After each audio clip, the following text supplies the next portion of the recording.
Hi friends, Aaliyahs Little Joysലേക്ക് എല്ലാവർക്കും സ്വാഗതം. ഇന്ന് നമ്മൾ തയ്യാറാക്കാൻ പോകുന്നത് ഞവരരി കഞ്ഞിയാണ്. നാട്ടുവൈദ്യത്തിലും ആയുർവേദത്തിലും ഒരുപോലെ ഉപയോഗിക്കുന്ന ഒരുപാട് ഔഷധ ഗുണങ്ങളുള്ള ഒരു അരിയാണ് ഞവരരി.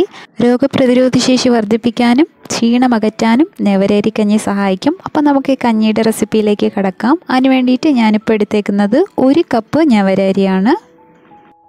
അപ്പോൾ ആദ്യം ഇത് നമുക്ക് നന്നായിട്ട് കഴുകി വൃത്തിയാക്കിയതിന് ശേഷം ഇതൊന്ന് കുതിർത്തി വെക്കാം. ഒരു 2 മണിക്കൂർ നേരത്തേക്കെങ്കിലും മിനിമം കുതിർത്താം.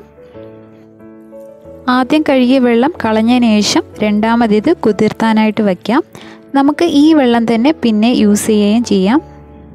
ഇനി ഇതോടൊപ്പം നമുക്ക് വേണ്ടത് 1 ടേബിൾ സ്പൂൺ ഉലുവയും കൂടിയാണ്. അപ്പോൾ ഉലുവയും കുറച്ച് നേരത്തേക്കൊന്ന് കുതിരാനായിട്ട് വെക്കാം.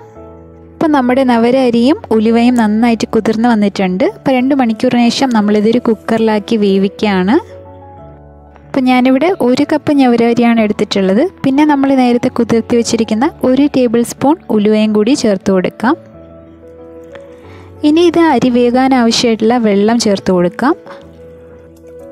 ഇനി ഇതിലേക്ക് 1 ലിറ്റർ വെള്ളം ഒഴിച്ചു കൊടുക്കാം. അപ്പോൾ കപ്പളവിലാണെങ്കിൽ 4 മുതൽ 5 കപ്പ് വരെ വെള്ളം ചേർത്ത് കൊടുക്കാം. അപ്പോൾ 250 ml കപ്പാണ് ഞാൻ ഉപയോഗിച്ചിട്ടുള്ളത്.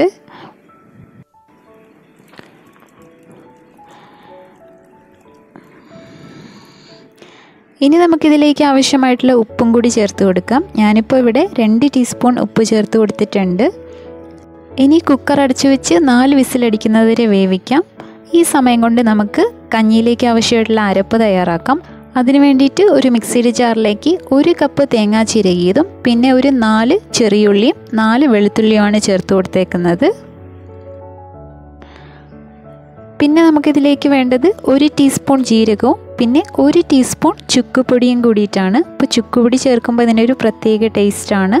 ഇനി ഇതിലേക്ക് ഒരു 1/4 കപ്പ് വെള്ളവും കൂടി ചേർത്ത് നന്നായിട്ടൊന്ന് അരച്ചെടുക്കാം. 4 വിസിൽ വന്നതിന് ശേഷം കുക്കർ ഓഫ് ചെയ്തിട്ട് ഇതൊരു 15 മിനിറ്റ് നേരം വെയിറ്റ് ചെയ്തതിന് ശേഷം വേണം കുക്കർ തുറക്കാനായിട്ട്. പ്രഷറൊക്കെ നന്നായിട്ട് പോയിട്ട് വേണം കുക്കർ തുറക്കാനായിട്ട്. ഇപ്പോൾ അരിയൊക്കെ നന്നായിട്ട് വെന്ത് വന്നിട്ടുണ്ട്. നമ്മളിത് വേണമെങ്കിൽ കുറച്ചുകൂടെ ഒന്ന് നന്നായിട്ട് ഒരു തവി ഉപയോഗിച്ചിട്ട് മാഷ് ചെയ്ത് കൊടുക്കാം.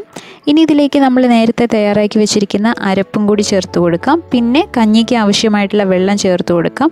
അപ്പോൾ നമ്മൾ ആദ്യം അരി കുതിർത്താനായിട്ട് വെച്ചിരുന്ന വെള്ളമാണ് ഞാൻ ചേർത്ത് കൊടുത്തത്. പിന്നെ ആവശ്യത്തിനുള്ള ഉപ്പും കൂടി ചേർത്ത് നന്നായിട്ടൊന്ന് മിക്സ് ചെയ്ത് കൊടുക്കാം. അതുപോലെ നമ്മൾ പ്രഷർ കുക്കറിൽ കുക്ക് ചെയ്യുമ്പോൾ ആദ്യം ഒരു വിസിൽ വരുന്നത് വരെ നല്ല ഹൈ ഫ്ലെയിമിൽ വേണം വേവിക്കാനായിട്ട്. പിന്നീട് നമ്മൾ തീ കുറച്ച് വെച്ചിട്ടാണ് ഒരു 4 വിസിൽ വരെ വേവിക്കേണ്ടത്. എങ്കിൽ മാത്രമേ നമുക്ക് അരി നന്നായിട്ട് വെന്ത് കിട്ടത്തുള്ളൂ. ഇപ്പം നമ്മൾ അരപ്പും വെള്ളമൊക്കെ ചേർത്ത് കൊടുത്തതിന് ശേഷം ഇത് ഒന്നുകൂടി ഒന്ന് തിളപ്പിക്കാൻ പോവുകയാണ്. അപ്പോൾ ഈ തേങ്ങയൊക്കെ ജസ്റ്റ് ഒന്ന് ചൂടായാൽ മതിയാവും. അതുപോലെ രണ്ടാമത് വെള്ളം ചേർക്കുമ്പോൾ തിളച്ച വെള്ളം ചേർക്കാനായിട്ട് ശ്രദ്ധിക്കുക. ഇപ്പോൾ നമ്മുടെ കഞ്ഞി നന്നായിട്ട് ചൂടായിട്ട് വന്നിട്ടുണ്ട്. ഇനി നമുക്ക് സ്റ്റൗ ഓഫ് ചെയ്ത് കൊടുക്കാം. അപ്പോൾ നമ്മുടെ പോഷക ഗുണങ്ങളുള്ള ഞവരക്കഞ്ഞി റെഡി ആയിട്ടുണ്ട്. രോഗപ്രതിരോധ ശേഷിക്കും ഒപ്പം ക്ഷീണം അകറ്റാനും സഹായിക്കുന്ന ഒരു കഞ്ഞിയാണിത്. അപ്പോൾ നിങ്ങളെല്ലാവരും ഇതൊന്ന് ട്രൈ ചെയ്ത് നോക്കുക. റെസിപ്പി ഇഷ്ടമായെങ്കിൽ ലൈക്ക് ചെയ്യാനും ഷെയർ ചെയ്യാനും മറക്കരുത്. അപ്പോൾ മറ്റൊരു വീഡിയോ ആയിട്ട് കാണുന്നവരേക്കും stay blessed and thanks for watching.